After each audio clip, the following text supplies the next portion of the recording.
قال الله تعالى في قرآنه الكريم: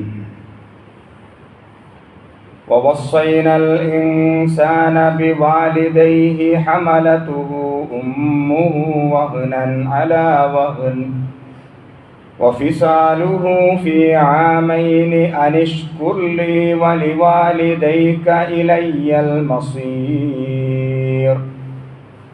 صدق الله العلي العظيم.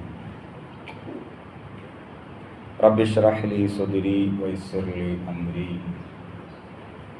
واحلل عقدة من لساني يفقهوا قولي. إن أريد إلا الإصلاح ما استطعت وما توفيقي إلا بالله عليه توكلت وإليه أنيب. സത്യവിശ്വാസികളെ, വിശ്വാസിനികളെ, അള്ളാഹുവിൻ്റെ കൽപ്പനകൾ പാലിച്ച് മുത്തഖീങ്ങളായി ജീവിക്കണമെന്ന് എന്നോടെന്ന പോലെ നിങ്ങൾ ഓരോരുത്തരോടും ഉപദേശിക്കുന്നു, വസിയത്ത് ചെയ്യുന്നു.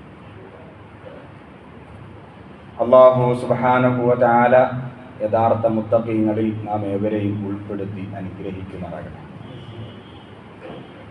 സംഭവിച്ചു പോയ പിഴവുകൾ, തെറ്റുകൾ അള്ളാഹുവിൻ്റെ മഹത്തായ ഫള് കൊണ്ട് വിട്ടുപുറത്ത് മാപ്പാക്കി നൽകുമാറാകട്ടെ. അള്ളാഹുവിൻ്റെ ജന്നാത്തുൽ ഫിർദൗസിലും ഇതുപോലെ ഒരുമിച്ച് കൂട്ടി അനുഗ്രഹിക്കുമാറാകട്ടെ. കഴിഞ്ഞ 2 ഖുതുബകളിൽ കുടുംബ ജീവിതത്തിൽ പ്രത്യേകിച്ച് രക്ഷിതാക്കൾ എന്ന നിലയിൽ മക്കളോടുള്ള പെരുമാറ്റത്തിലൊക്കെ പാലിക്കേണ്ടുന്ന ഇസ്ലാമികമായ വളരെ പ്രധാനപ്പെട്ട ആ ഒരു സംസ്കരണ പ്രവർത്തനങ്ങളെ സംബന്ധിച്ചായിരുന്നു നമ്മൾ ചർച്ച ചെയ്തത്. വളരെ പ്രധാനപ്പെട്ട ഒരു സംഗതിയാണ്.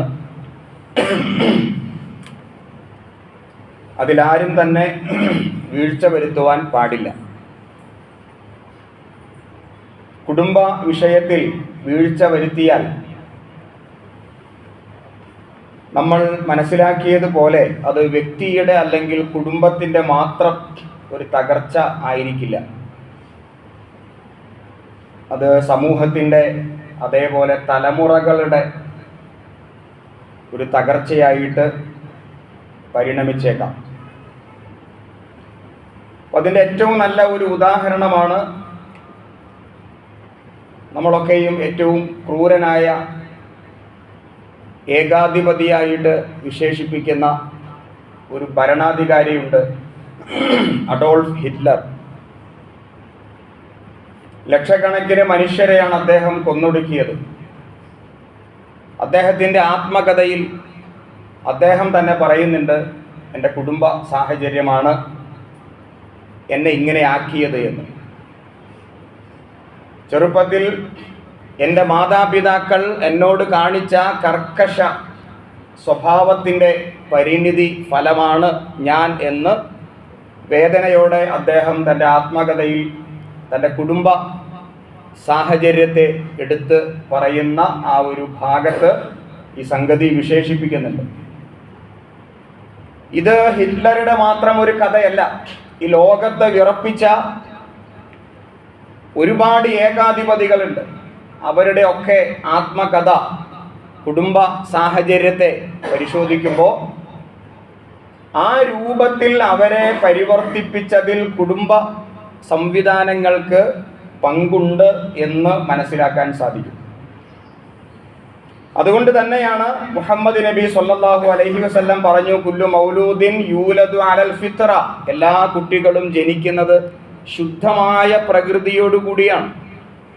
വളരെ നിഷ്കളങ്കരായിട്ടാണ് മക്കളൊക്കെ ജനിക്കുന്നത്. പക്ഷേ അവരെ നസ്രാണിയാക്കുന്നത്, യഹൂദിയാക്കുന്നത്, അവരെ മജൂസിയാക്കുന്നത്, ഫഅബവൈഹി യുഹവ്വിദാനിഹി ഔ യുനസ്സിറാനിഹി ഔ യുമജ്ജിസാനിഹി, അവരുടെ മാതാപിതാക്കളാണ്, അഥവാ കുടുംബ സാഹചര്യമാണ്.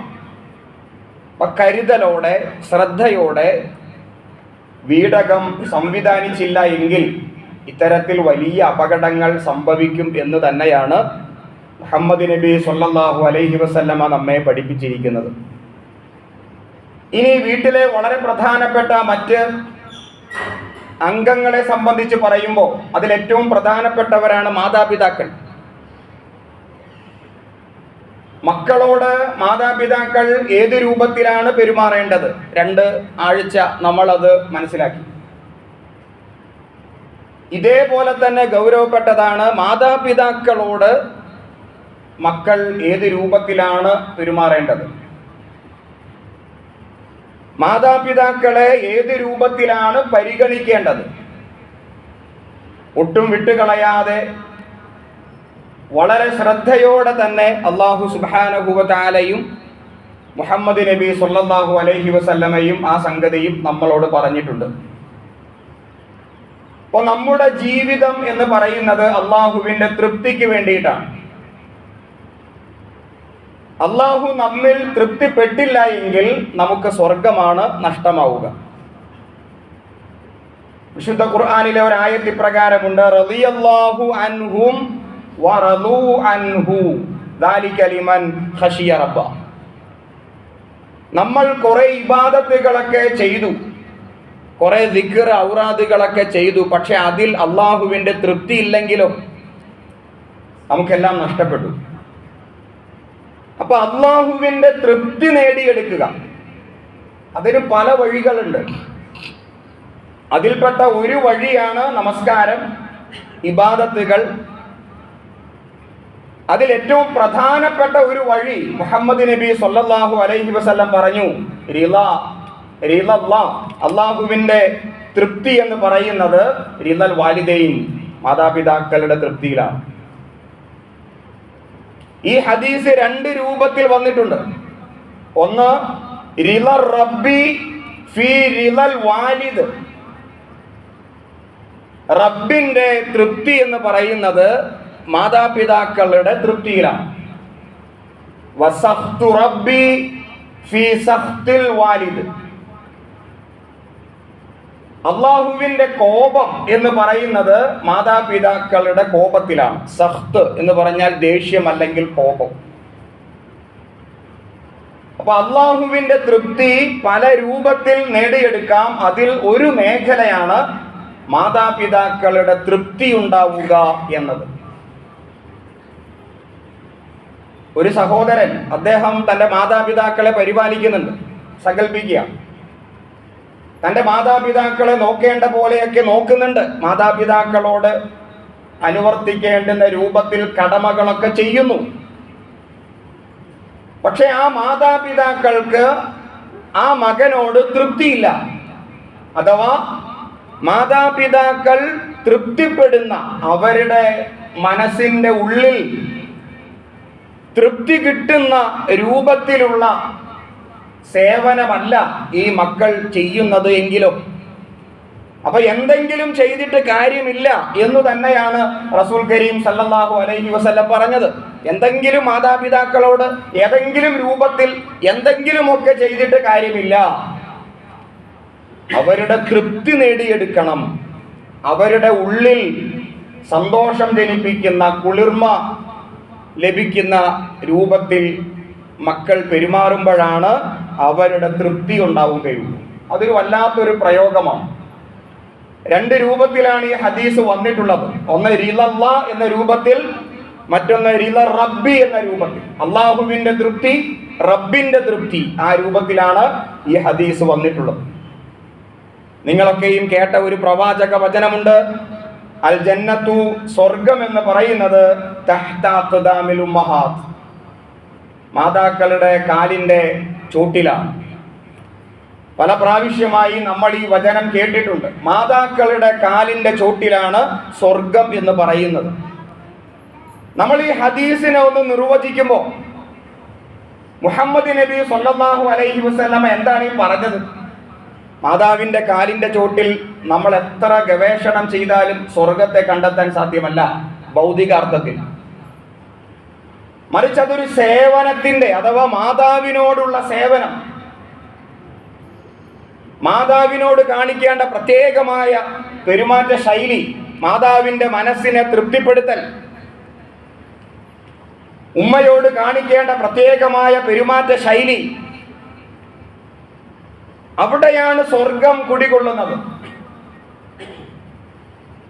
അവിടെയാണ് നമ്മൾ കൊതിക്കുന്ന, അഥവാ കുറെ ഇബാദത്തിലൂടെ, കുറെ ദിക്ർ ഔറാദുകളിലൂടെ നമുക്ക് സ്വർഗം നേടിയെടുക്കാൻ സാധ്യമല്ല. സ്വർഗത്തെ ആഗ്രഹിക്കുന്നുണ്ടെങ്കിൽ, ആഗ്രഹിക്കാത്തവർക്ക് അവരുടെ ജീവിതം മറ്റൊരു തലത്തിലാണ്.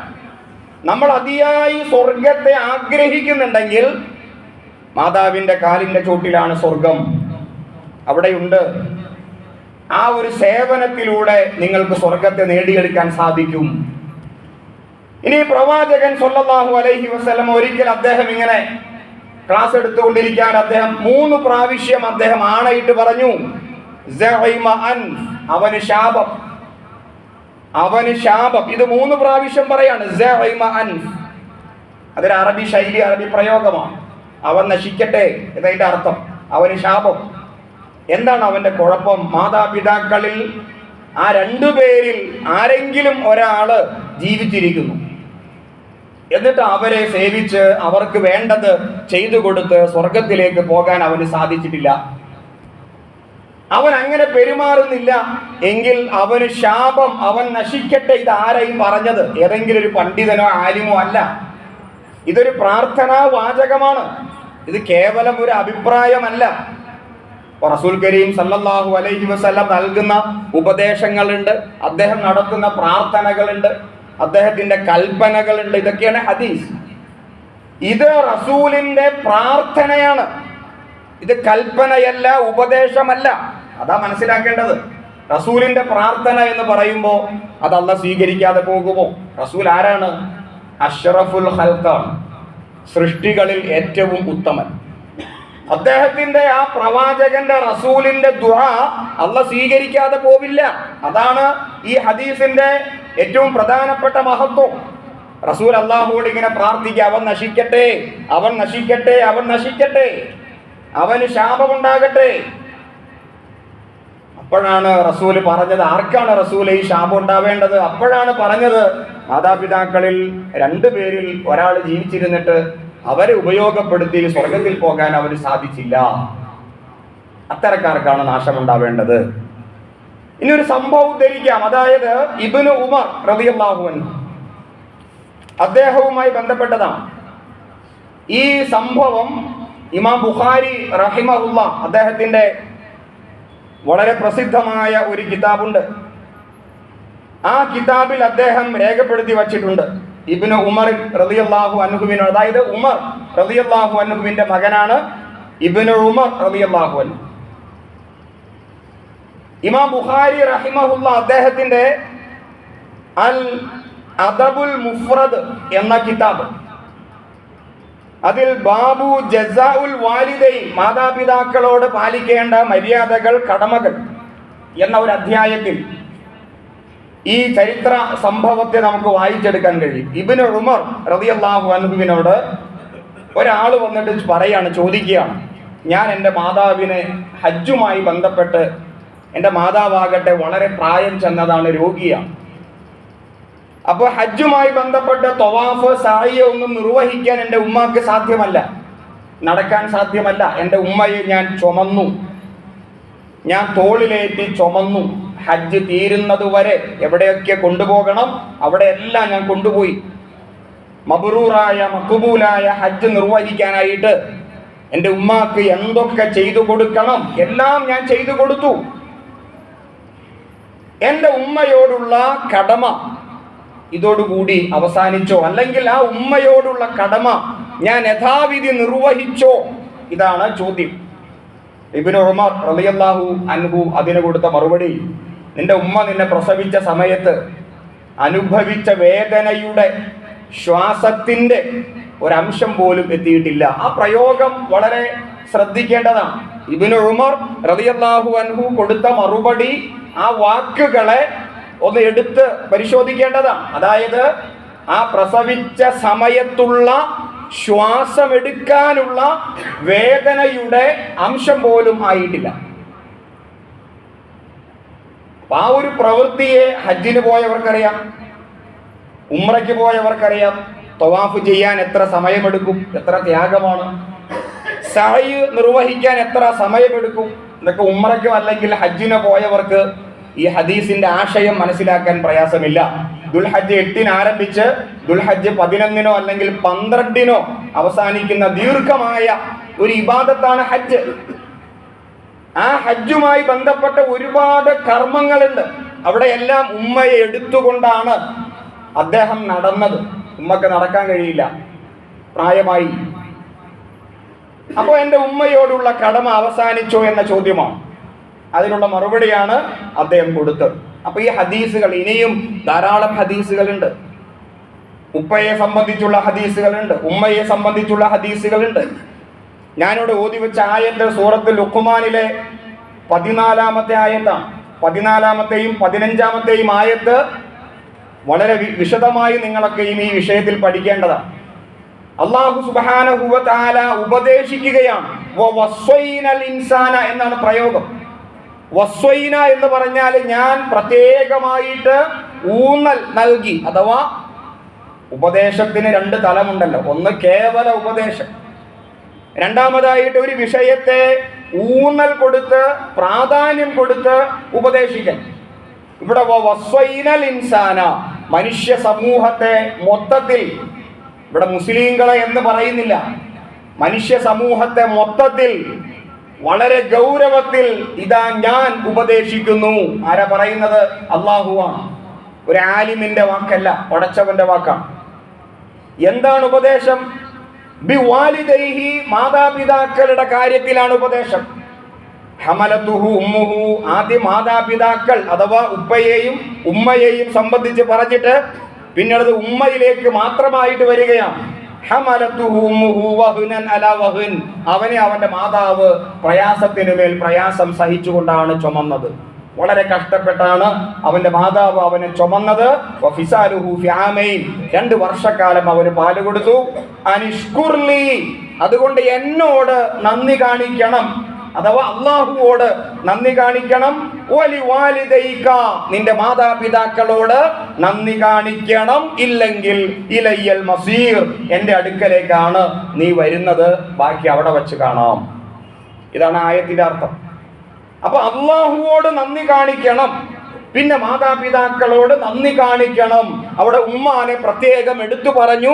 അതിന്റെ കാരണം ഞാനിവിടെ പറയേണ്ടതില്ല, നിങ്ങൾക്കതറിയാം. അതിന്റെ താഴെയുള്ള ആയത്ത് വൈൻ ജാഹദാക അലാൻ തുശ്രിക ബി മാ ലൈസ ലക ബിഹി ഇൽം, നിനക്കറിയാത്ത ഒരു കാര്യത്തിൽ അള്ളാഹുവിനെ പങ്കു ചേർക്കാനായിട്ട് അവർ കൽപ്പിക്കുന്നു. അഥവാ മാതാപിതാക്കളെ അനുസരിക്കേണ്ടതില്ലാത്ത ഒരു മേഖല, പങ്കു ചേർക്കാൻ, അള്ളാഹുവിൽ പങ്കു ചേർക്കാൻ, നിനക്കറിയാത്ത ഒരു കാര്യം അള്ളാഹുവിൽ പങ്കു ചേർക്കാനായിട്ട് നിന്നോട് അവർ കൽപ്പിച്ചാൽ ഫലാ തുതിഉഹുമാ, നീ അവരെ അനുസരിക്കേണ്ടതില്ല. പക്ഷേ വസാഹിബുഹുമാ ഫിദ്ദുനിയ മഅറൂഫ, ഈ ലോകത്ത് അവരോട് മാന്യമായിട്ട് പെരുമാറണം. അതിന്റെ അർത്ഥം എന്താ? എന്റെ മാതാപിതാക്കൾ അമുസ്ലിങ്ങളാണ്, ഞാൻ ഇസ്ലാം സ്വീകരിച്ചു, സങ്കല്പിക്കുക. എന്റെ മാതാപിതാക്കൾ അമുസ്ലിങ്ങളാണെങ്കിൽ അവരെന്നോട് ശിർക്ക് ചെയ്യാൻ പറഞ്ഞാൽ അനുസരിക്കേണ്ടതില്ല, പക്ഷേ മാന്യമായി പെരുമാറുക. ഈ ദുനിയാവിൽ വസാഹിബുഹുമാ ഫിദ്ദുനിയ മഅറൂഫ, ഈ സാഹിബ് എന്ന വാക്കിന്റെ അർത്ഥം എന്താ? നമ്മളൊരാളെ കാണുമ്പോൾ എന്താണ് സാഹിബ് എന്ന് ചോദിക്കും. ശരിക്കും സാഹിബ് അവിടെ നിന്നാണ് സ്വഹാബി എന്ന വാക്കുണ്ടായത്. ഈ സാഹിബ് എന്ന് പറഞ്ഞാൽ കൂടെ വസിപ്പിക്കുക, കൂടെ താമസിപ്പിക്കുക, എന്റെ കൂടെ നിർത്തുക, ചേർത്ത് നിർത്തുക, അതാണ് സാഹിബ്. ഒരുപക്ഷെ അതീനായിരിക്കാം സഖാവ് എന്ന വാക്കുണ്ടായത്. അപ്പൊ എന്റെ കൂടെ നിർത്തുക, ചേർത്ത് പിടിക്കുക, അതാണ് സാഹിബ്. പ്രവാചകൻ സല്ലല്ലാഹു അലൈഹി വസല്ലമയെ കണ്ട് ആ നബിയുടെ കൂടെ ഇരുന്ന് നബിയിൽ നിന്ന് അറിവ് ലഭിച്ചവർക്കാണ് നമ്മൾ സാഹിബ് അഥവാ സ്വഹാബി എന്ന് പറയുന്നത്. അപ്പൊ ഇവിടെ സാഹിബ് ഹുമ എന്ന് പറയുമ്പോ ഞാൻ ഇസ്ലാം സ്വീകരിച്ചു, എന്റെ മാതാപിതാക്കൾ അമുസ്ലിങ്ങളാണ്, അതുകൊണ്ട് അവരെ ഇട്ടേച്ചു പോണം എന്ന് നമുക്ക് പറയാൻ കഴിയില്ല. അങ്ങനെയല്ല. ഞാനിപ്പോ ഇസ്ലാം സ്വീകരിച്ചാലും ഞാൻ അള്ളാഹുവിന്റെ ദീനിലേക്ക് വന്നാലും എന്റെ മാതാപിതാക്കൾ അമുസ്ലിങ്ങളാണെങ്കിലും സാഹിബുഹുമാ, അവരുടെ കൂടെ താമസിക്കുക, അവർക്ക് വേണ്ടത് ചെയ്തു കൊടുക്കുക. പക്ഷേ ഷിർക്ക് ചെയ്യാനായിട്ട്, അള്ളാഹുവിൽ പങ്കു ചേർക്കാനായിട്ട് അവർ പറഞ്ഞാൽ ഫലാ തുതിഉഹുമാ, അനുസരിക്കേണ്ട. ബാക്കി എല്ലാ കാര്യത്തിലും അവരുടെ ഭൗതികമായ ആവശ്യങ്ങളുണ്ട്. അവർക്ക് ഒരു മകനിൽ നിന്ന് കിട്ടേണ്ടത് കിട്ടിയിരിക്കണം, അവരാഗ്രഹിച്ച പോലെ കിട്ടിയിരിക്കണം. ഇതാണ് പടച്ചോൻ പറയുന്നത്. ഇനിയും വേറെ ഈ ചർച്ചകളൊക്കെ അതിന്റെ താഴ്ഭാഗത്ത് വരുന്നുണ്ട്. അപ്പൊ മാതാപിതാക്കൾ ഒരു ഇപ്പോഴത്തെ ഈ കാലഘട്ടത്തിൽ മാതാപിതാക്കൾ ഏത് വീട്ടിലേക്ക് ചെന്നാലും, ഏത് കുടുംബത്തിലേക്ക് ചെന്നാലും കണ്ണീരോടെയാണ് മാതാപിതാക്കൾ സംസാരിക്കുന്നത്. മക്കളൊക്കെ നിസ്കരിക്കുന്നവരാണ്, പള്ളിയിൽ വരുന്നവരാണ്, ദീനീ പ്രബോധകരും പ്രവർത്തകരുമാണ്. പക്ഷേ മാതാപിതാക്കൾ മക്കളെ സംബന്ധിച്ച് പറയുമ്പോൾ കണ്ണീരോടെ പറയുന്നു. മക്കൾ പരിഗണിക്കുന്നില്ല, വേണ്ട പോലെ കുടുംബത്തിൽ മാതാപിതാക്കളോട് പെരുമാറുന്നില്ല. ഞാൻ പറഞ്ഞ വാക്കുകൾ പ്രത്യേകം ശ്രദ്ധിക്കുക. മക്കൾ ദീനീ പ്രവർത്തകരാണ്, പ്രബോധകരാണ്. എങ്കിലും മാതാപിതാക്കൾക്ക് മക്കളിൽ തൃപ്തിയില്ല. ഇത് വലിയ ഗൗരവപ്പെട്ട കാര്യമാണ്. ഞാനും നിങ്ങളുമൊക്കെ നരകത്തിലേക്ക് പോകുന്ന ഒരു കാര്യമാണ്. തൃപ്തിയില്ല മക്കളെ സംബന്ധിച്ച് പറയുമ്പോൾ, പൂർണ്ണ തൃപ്തിയോടെ എൻ്റെ മകൻ അങ്ങനെ തൃപ്തിയോടെ മക്കളെ സംബന്ധിച്ച് പറയുന്ന മാതാപിതാക്കളുള്ള എത്ര ആളുകൾ, ഞാൻ ഉൾപ്പെടെ ഇവിടെയുണ്ട്. ചോദ്യം എന്നോട് കൂടിയാണ്. എന്നെ സംബന്ധിച്ച് എൻ്റെ ഉമ്മ സംസാരിക്കുമ്പോൾ തൃപ്തിയോടെ സംസാരിക്കണം. എന്നെ സംബന്ധിച്ച് എൻ്റെ ഉപ്പ സംസാരിക്കുമ്പോൾ തൃപ്തിയോടെ, എൻ്റെ ഉമ്മ എന്നെ കുറിച്ച് തൃപ്തിയോടെ പറഞ്ഞാൽ എൻ്റെ റബ്ബ് എന്നിൽ തൃപ്തിപ്പെട്ടിരിക്കുന്നു. അങ്ങനെ പറയിപ്പിക്കാൻ നമുക്ക് എത്ര പേർക്ക് സാധ്യമായിട്ടുണ്ട്? കാലം മാറി, കാലഘട്ടം ഒരുപാട് മുന്നോട്ട് പോയി.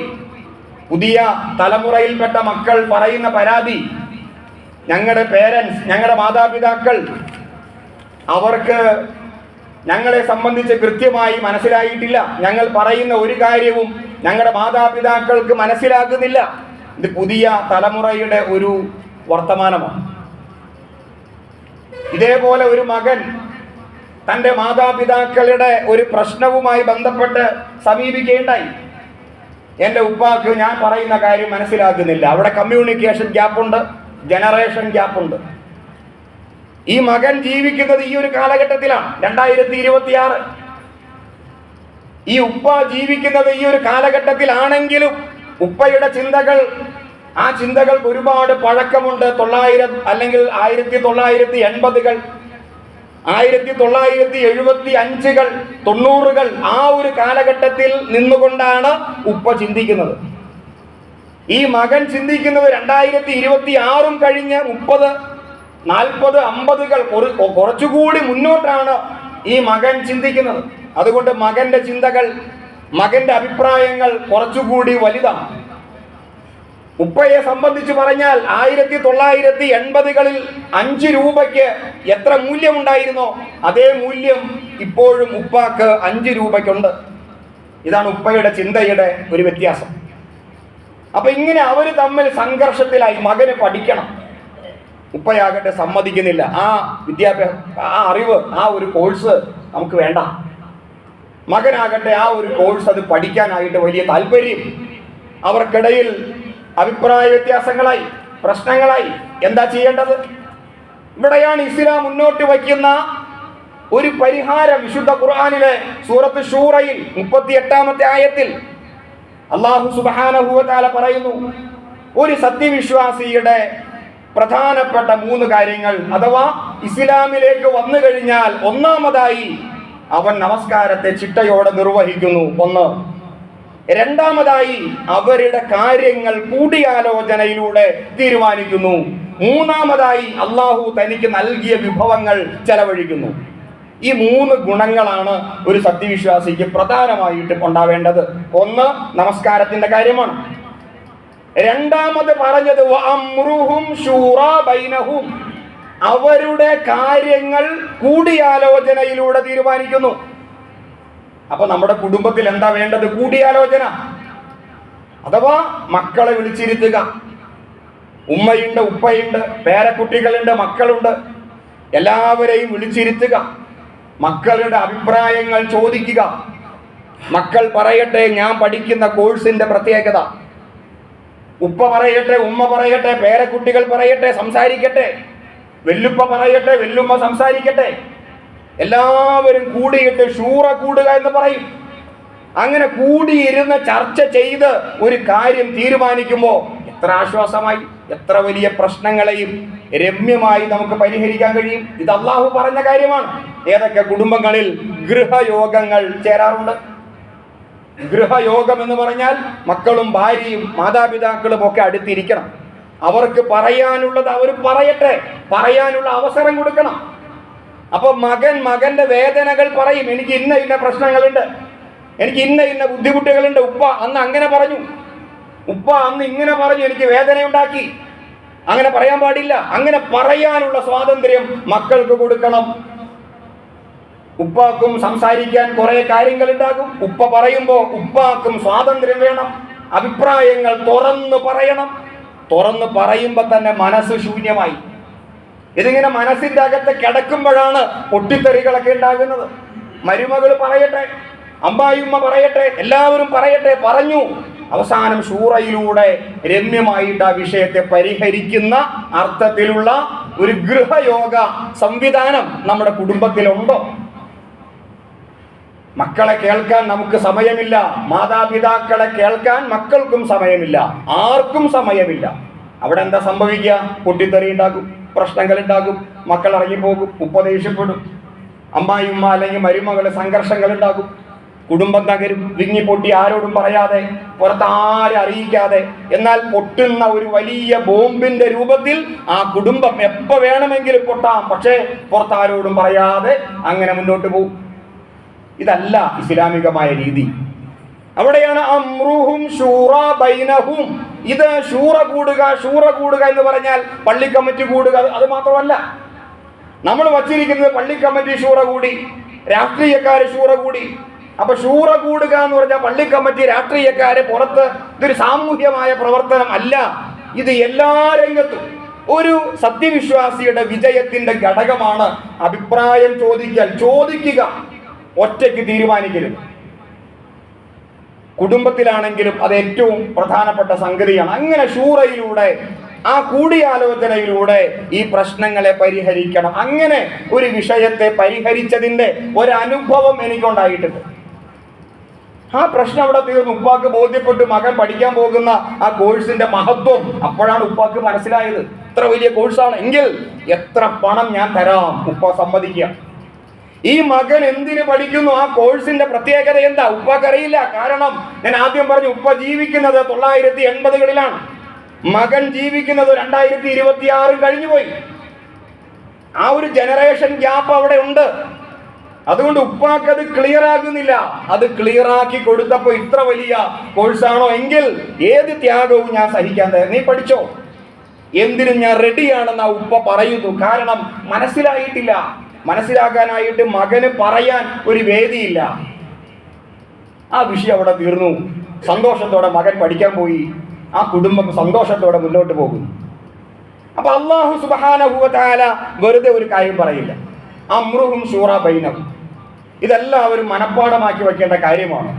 എല്ലാ രംഗത്തും കൂടിയാലോചനയിലൂടെ മുന്നോട്ട് പോകേണ്ടവരാണ് സത്യവിശ്വാസികൾ. ഇനി എന്റെ മുമ്പിൽ ഇരിക്കുന്ന മക്കൾ അഥവാ മാതാപിതാക്കളുള്ള മക്കൾ ഒരു കാര്യം പ്രത്യേകമായി മനസ്സിലാക്കേണ്ടതുണ്ട്. നമ്മളോട് ഈ ലോകത്ത് അസൂയ കാണിക്കാത്ത, വിദ്വേഷം കാണിക്കാത്ത, സ്ഥായിയായിട്ട്, ഒരു പക്ഷേ ദേഷ്യപ്പെട്ടേക്കാം, പക്ഷെ സ്ഥിരമായിട്ട് സ്ഥായിയായിട്ട് അസൂയ കാണിക്കാത്ത, വിദ്വേഷം കാണിക്കാത്ത രണ്ട് പേരുള്ളൂ. അത് നമ്മുടെ മാതാപിതാക്കളാണ്. നമ്മുടെ സഹോദരങ്ങൾ അസൂയ കാണിച്ചേക്കാം. യൂസഫ് നബി അലൈഹിസ്സലാം, ആ ചരിത്രം വളരെ കൃത്യമായി നമ്മുടെ മുമ്പിലുണ്ട്. യൂസഫ് നബി അലൈഹിസ്സലാം അദ്ദേഹത്തെ കൊല്ലാൻ ശ്രമിച്ചത് ആരായിരുന്നു? സഹോദരങ്ങളായിരുന്നു. നമ്മുടെ കുടുംബക്കാർ, ബന്ധുമിത്രാദികൾ ഒരു പക്ഷേ നമ്മളോട് അസൂയ കാണിച്ചേക്കാം, നമ്മളോട് വൈരാഗ്യം അവർക്കുണ്ടായേക്കാം, വിദ്വേഷം ഉണ്ടായേക്കാം. നമ്മുടെ സുഹൃത്തുക്കൾ ഒരു പക്ഷേ നമ്മളോട് അവർക്ക് വൈരാഗ്യം, പക ഉണ്ടായേക്കാം. പക്ഷേ നമ്മളോട് സ്ഥായിയായ സ്വഭാവത്തിൽ അസൂയ കാണിക്കാത്ത, നമ്മുടെ വളർച്ചയിൽ സന്തോഷിച്ചു കൊണ്ടിരിക്കുന്ന ഒരേ ഒരു വിഭാഗം, 2 പേര് ആരാണ്? മാതാപിതാക്കളാണ്. ഈ മാതാപിതാക്കൾ എന്ന് പറയുമ്പോൾ നമ്മൾ തീരുമാനിച്ചിട്ടല്ല അവർ നമ്മുടെ മാതാപിതാക്കളായത്, അള്ളാഹു തന്നതാണ്. എൻ്റെ ഉപ്പായും ഉമ്മായും ഇന്ന രൂപത്തിലാകണം നമുക്ക് പറയാനോ ചിന്തിക്കാനോ സാധ്യമായിട്ടില്ല. അത് അള്ളാഹു നമുക്ക് തന്നു, നമ്മളത് സ്വീകരിച്ചു. അപ്പോൾ അവര് നമുക്ക് വേണ്ടി ദുആ ചെയ്തുകൊണ്ടേയിരിക്കുന്നു. എനിക്കൊരു ഉമ്മാനെ അറിയാം. ആ ഉമ്മ ഇപ്പോഴും രാത്രി കിടക്കുന്നതിന് മുമ്പ് അത്താഴം ചോറിങ്ങനെ വിളമ്പി വയ്ക്കും. മകൻ നാട് വിട്ടു പോയിട്ട് കൊല്ലങ്ങളായി, ഇതുവരെയും എത്തിയിട്ടില്ല, എവിടെയാണെന്ന് അറിയില്ല. എന്നാലും നൊന്ത് പ്രസവിച്ച ആ ഉമ്മ പണ്ട് ചെറുപ്പത്തിൽ ചോറ് കൊടുത്ത ആ സമയത്ത് തന്നെ ചോറ് വിളമ്പി ഇങ്ങനെ വയ്ക്കും, മകനെ കാത്തിരിക്കും. ആ ചോറിന്റെ മുമ്പിൽ ഇരുന്നിട്ട് അള്ളാഹുവോട് കരഞ്ഞ് ദുആ ചെയ്യും, എൻ്റെ മകൻ എവിടെയാണെങ്കിലും നീ അവന് ഹൈറും ബറക്കത്തും കൊടുക്കണേ. വയസ്സായി, പ്രായമായി, എന്നിട്ടും ആ ഉമ്മ ആ മകനെ കുറിച്ചുള്ള ഓർമ്മകളിൽ ജീവിച്ചു കൊണ്ടിരിക്കുന്ന ഒരു മാതാവ്. ഇങ്ങനെ ഒരുപാട് മാതാക്കളുണ്ട്, ഒരുപാട് പിതാക്കളുണ്ട്. നമ്മൾ അറിയാതെ നമുക്ക് വേണ്ടി അവർ പ്രാർത്ഥിച്ചു കൊണ്ടിരിക്കുന്നു. ആ പ്രാർത്ഥനയുടെ അനന്തര ഫലമാണ് നമ്മുടെ വിജയം. നിങ്ങൾക്ക് ഒരുപക്ഷെ അറിയാമായിരിക്കാം ഒരു ചരിത്രം. മൂസാ നബി അലൈഹിസ്സലാം, അദ്ദേഹവുമായി ബന്ധപ്പെട്ടതാണ്. അദ്ദേഹം സീനാ പർവ്വതം, ആ പർവ്വതം ഇങ്ങനെ കയറുകയാണ്. ആ പർവ്വതം അള്ളാഹുവിന്റെ വിളി, അള്ളാഹു വിളിച്ചു. ഹിറാ ഗുഹയിൽ മുഹമ്മദ് നബി സല്ലല്ലാഹു അലൈഹി വസല്ലമയെ അള്ളാഹ് വിളിച്ച പോലെ സീനാ പർവ്വതം, അവിടെയാണ് മൂസാ നബി അലൈഹിസ്സലാം അദ്ദേഹത്തെ അള്ളാഹ് വിളിച്ചത്. ആ മല ഇങ്ങനെ കയറി കയറി അള്ളാഹുവിന്റെ ആ ഒരു അടുത്തേക്ക്, അഥവാ അള്ളാഹു എന്തിനാണോ വിളിച്ചത് അതിനുവേണ്ടി പോകുന്ന സമയത്ത് കാല് തട്ടി ഒന്ന് വീഴാനായിട്ട് മൂസാ നബി പോയി. ആ സമയത്ത് അള്ളാഹുവിന്റെ ഒരു അശരീരി പോലെ വന്നു പോലും. എന്താണ് വന്നത്? മൂസ, നീ സൂക്ഷിക്കണം, എൻ്റെ ഉമ്മ ജീവിച്ചിരിപ്പില്ല. എന്താണ് ഈ പറഞ്ഞതിന്റെ അർത്ഥം? നിനക്ക് വേണ്ടി പ്രാർത്ഥിക്കാൻ ഒരു ഉമ്മയുണ്ടായിരുന്നു, ആ ഉമ്മ ഇപ്പൊ ഇല്ല, ആ പ്രാർത്ഥന ഇല്ല. അതുകൊണ്ട് കാലൊക്കെ തട്ടിയേക്കാം, ഒന്ന് വീണേക്കാം, അപകടങ്ങളൊക്കെ സംഭവിച്ചേക്കാം. ശരിയാണ്, ഉമ്മ ജീവിച്ചിരിക്കുമ്പോ നമുക്കൊരാപത്തും പറ്റിയിട്ടില്ല, പറയത്തക്ക ഒരു പ്രയാസം ഉണ്ടായിട്ടില്ല. ഉമ്മ ഇങ്ങനെ പ്രാർത്ഥിച്ചുകൊണ്ടിരിക്കുക മക്കൾക്ക് വേണ്ടി, നമ്മളറിയാതെ. നമ്മുടെ എല്ലാ ജീവിതത്തിലെ എല്ലാ വിജയത്തിന്റെ പുറകിലും ആ ഉമ്മയുടെ പ്രാർത്ഥനകൾ ഉണ്ടായിരുന്നു. ഇനിയിപ്പോ അതില്ല കേട്ടോ മൂസ, അതുകൊണ്ട് സൂക്ഷിക്കണം നീ എന്ന് അള്ളാഹുവാണ് പറയുന്നത്. ഇത് മൂസാ നബി അലൈഹിസ്സലാം അതുമായി ബന്ധപ്പെട്ട ചരിത്രമാണ്. മറ്റൊരു സഹാബിയുടെ ഉമ്മ മരിച്ചു കിടക്കുക. നബി സല്ലല്ലാഹു അലൈഹി വസല്ലമ ആ മയ്യത്ത് കാണാൻ വേണ്ടി പോയപ്പോ ആകാശ ലോകത്തൊരനക്കം റസൂൽ കണ്ടുപോലും. ആകാശ ലോകത്തൊരനക്കം. ആ സന്ദർഭത്തിൽ റസൂൽ കരീം സല്ലല്ലാഹു അലൈഹി വസല്ലമ ഈ മരിച്ചു കിടക്കുന്ന ഉമ്മയുടെ മക്കളോട് പറയുന്നു, ഇനി നിങ്ങൾക്ക് വേണ്ടി ഈ കൈ ഉയരുകയില്ല, ഇനി നിങ്ങൾക്ക് വേണ്ടി കണ്ണീരൊലിപ്പിച്ച് പ്രാർത്ഥിക്കാൻ ഈ ഉമ്മ ഇല്ല. അതാണ് ആകാശ ലോകം വിളിച്ചു പറയുന്നത്. ഹേ മനുഷ്യ, നീ ഒറ്റപ്പെട്ടു പോയിരിക്കുന്നു. ഇതാണ് ആകാശ ലോകം വിളിച്ചു പറയുന്നത്.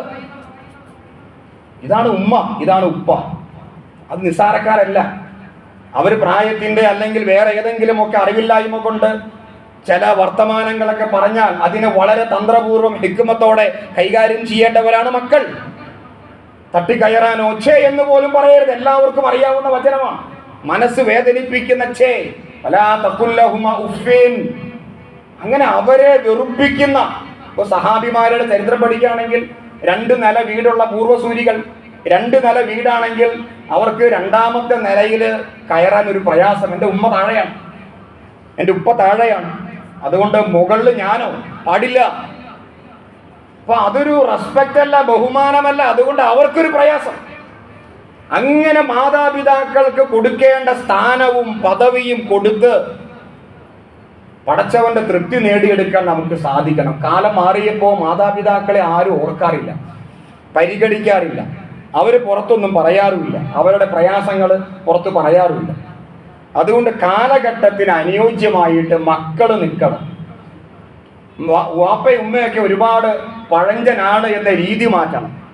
അല്ല, നിങ്ങളും പഴഞ്ചരായിട്ട് മാറും, നിങ്ങളും മാതാപിതാക്കളാകും. ഈ ഞാനും നിങ്ങളൊക്കെ ഇൻഷാ അല്ലാഹ് മാതാപിതാക്കളായിട്ട് മാറിക്കഴിയുമ്പോൾ നമ്മളും പഴഞ്ചരായി. അപ്പൊ നമ്മുടെ മക്കളും അങ്ങനെ ചിന്തിക്കും. അപ്പൊ എപ്പോഴും ഇതിങ്ങനെ റൊട്ടേഷനാണ്, കറങ്ങി വരും.